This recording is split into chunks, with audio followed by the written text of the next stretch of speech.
Yana o'sha yomg'irli tun, xayolimda sening bo'ying. Hali hamon qiyna meni, o'sha tunda ketgan kuning. Aytqanday oson bo'ldi baxtimizni barbod etish. Osonmidi bir lahzada sevganingdan kechib ketish. Sening o'sha qaro ko'zing ko'zlarimga bo'lgandi dush. Afsus bugun armonlarni yengishga yetmaydi kuch. Xotiralar qiynar meni tunda, uyqu kelmas aslo. Biz yashagan o'sha baxtli kunlar bo'ldimi fano. Hamma darding menga berib ketding yorim uzoqqa. Tuyg'ularim tashlab ketding aytganday o't uzoqqa. Sog'inaman isming aytib, qanday unutding o'sha shirin so'zlarni.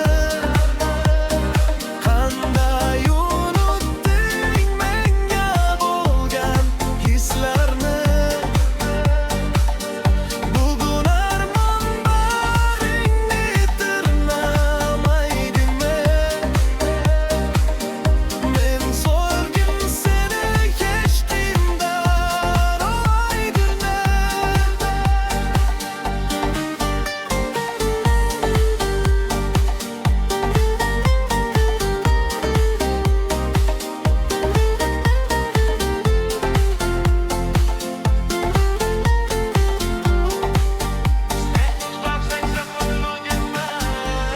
Yuragimga ismingni men o'chmas qilib yozgan edim.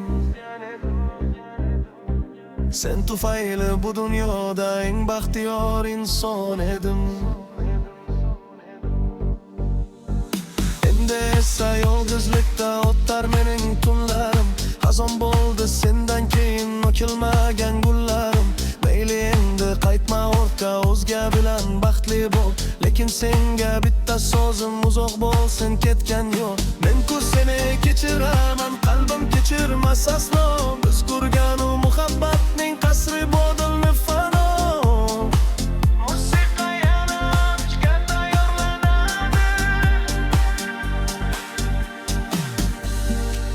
Hamma darding menga berib ketding yorim uzoqqa. Tuyg'ularim tashlab ketding aytganday o't uzoqqa. Sog'inaman